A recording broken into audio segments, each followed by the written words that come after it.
تاج محل کو بنانے کے لیے 20,000 ورکرز کو 22 سال لگے تھے۔ شاید یہی وجہ ہے کہ آج تاج محل کو دنیا کا 7واں عجوبہ مانا جاتا ہے۔ 42 ایکڑ پر پھیلا دور سے ہی چمکتا ہوا یہ مقبرہ جہاں اپنے اندر خوبصورتی کے نظارے چھپائے ہوا ہے، وہیں اس کے اندر بے شمار راز بھی چھپے ہوئے ہیں۔ اوکے انفارمیٹو ٹی وی کی ایک اور ویڈیو میں پھر سے خوش آمدید۔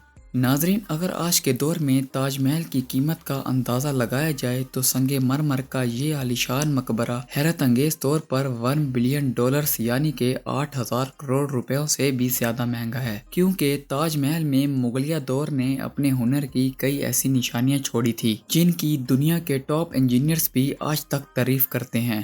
اس بلڈنگ کو ایسے ڈیزائن کیا گیا تھا کہ جب دور سے تاج محل کو دیکھا جاتا ہے تو یہ کافی بڑا لگتا ہے، لیکن جیسے ہی تاج محل کے قریب جاتے جائیں تو آٹومیٹکلی تاج محل کا سائز چھوٹا لگنے لگتا ہے۔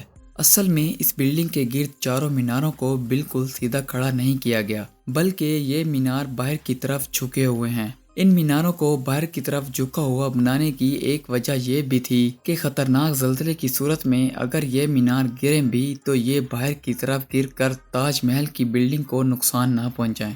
اب سوال یہ ہے کہ آج سے 400 سال پہلے جب کنکریٹ اور سٹیل ہی نہیں ہوا کرتا تھا تو آخر اس عالیشان مقبرے اور اس پر بنے 40 میٹر اونچے گنبد کو کیوں بنایا گیا تھا؟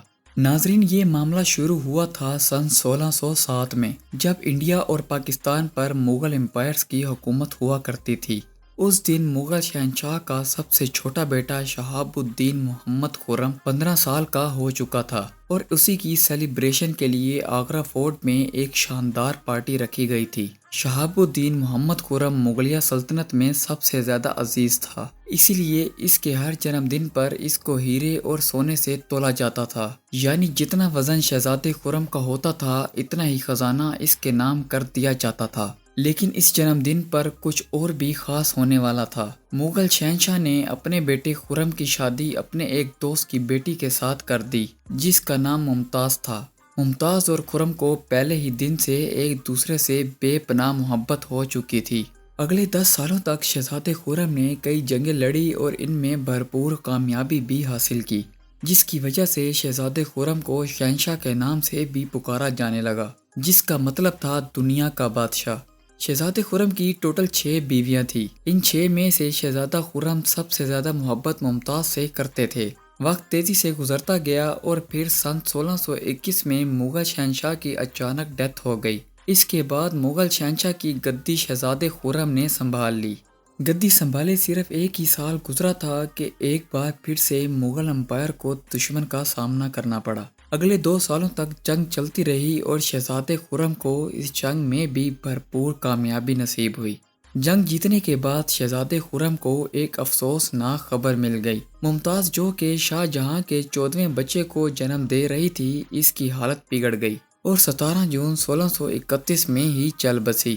کہا جاتا ہے کہ ممتاز کی ڈیتھ نے شہزادے خرم کو کالے اندھیروں میں دھکیل دیا تھا۔ مرنے سے پہلے ممتاز نے شہزادے خرم سے ایک آخری خواہش کی تھی۔ وہ چاہتی تھی کہ اس کی قبر دنیا کے سب سے خوبصورت مقبرے میں بنائی جائے۔ ممتاز کی آخری خواہش کو پورا کرنے کے لیے شاہ جہاں نے اپنی ساری دولت اس عالیشان مقبرے پر وقف کرنے کا ارادہ کر لیا۔ ممتاز کے مرنے کے 6 ماہ بعد ہی تاج محل کی کنسٹرکشن کا کام شروع کر دیا۔ پوری مغلیہ سلطنت سے مزدوروں اور پتھر تراشوں کو آگرہ میں اکٹھا کیا گیا۔ اب باری تھی ایک ایسے ڈیزائن کی جو آج سے پہلے کسی نے بھی نہ دیکھا ہو۔ بلڈنگ کے سٹرکچر کو بنانے کے لیے کروڑوں اینٹیں بنائی گئی۔ یہ سب اتنا آسان نہیں تھا اور اس میں بے شمار پیسے بھی بہائے جا رہے تھے۔ ہر گزرتے دن شاہی خزانہ تیزی سے خالی ہوتا جا رہا تھا، لیکن شہزادے کو کسی چیز کی پرواہ نہیں تھی، بس ان کو یہ کام ہر قیمت پر کرنا تھا۔ کئی سالوں کی محنت کے بعد بلڈنگ کا سٹرکچر مکمل ہو چکا تھا اور اب باری تھی اس کو سنگ مرمر سے سجانے کی۔ یہ سنگ مرمر آگرہ سے 400 کلومیٹر دور راجستھان سے منگوانا تھا، کیونکہ راجستھان کا مکرانہ ماربل دنیا کا سب سے بہترین ماربل مانا جاتا ہے۔ شاہ جہاں نے تاج محل کے لیے پورا مکرانہ ماربل بک کر لیا تھا، یعنی جب تک تاج محل کی ڈیمانڈ پوری نہیں ہو جاتی تب تک کسی کو بھی یہ ماربل خریدنے کی اجازت نہیں تھی۔ تاج محل کی فنیشنگ کے لیے اس کو پیٹرا ڈورا یا پھر پرشین کاری سے ڈیکوریٹ کیا جانا تھا۔ پیٹرا ڈورا ایک ایسی کلاکاری کو کہا جاتا ہے جس میں قیمتی پتھر کو ماربل کے اندر تراش کر لگایا جاتا ہے۔ ماربل کو بڑی مہارت سے قیمتی پتھر کی شیپ کے حساب سے تراشا جاتا ہے اور پھر اس میں پتھر کو گلو کے ذریعے لگایا جاتا ہے۔ کیونکہ اس دور میں کوئی خاص ٹیکنالوجی نہیں ہوا کرتی تھی، اس گلو کو شیرہ، لیموں کا رس اور سنگ مرمر کے پاؤڈر کو ملا کر بنائی جاتی تھی۔ وہی سیم گلو آج بھی تاج محل کی رینوویشن کے لیے استعمال کی جاتی ہے۔ پورے 22 سالوں کے بعد 1654 میں تاج محل کی کنسٹرکشن کا کام مکمل کر لیا گیا۔ شاہ جہاں اپنی بیگم کی یاد میں دنیا کا سب سے خوبصورت مقبرہ بنانے میں کامیاب تو ہو چکا تھا، لیکن اس نے مغلیہ سلطنت کو تباہی کی طرف لا کھڑا کیا۔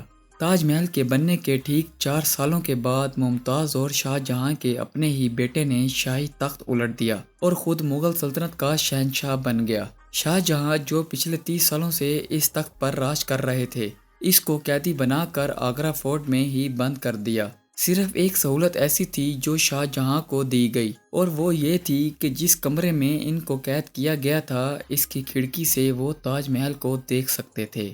8 سال قید میں رہنے کے بعد شاہ جہاں بھی اس دنیا کو چھوڑ گئے اور شاہ جہاں کو تاج محل میں ہی دفن کر دیا گیا۔ امید ہے آپ کو ہماری آج کی یہ ویڈیو بے حد پسند آئے گی۔ کیا آپ تاج محل کو دیکھنا پسند کریں گے؟ نیچے کومنٹس میں ضرور بتائیں۔ ملتے ہیں اگلی شاندار ویڈیو میں۔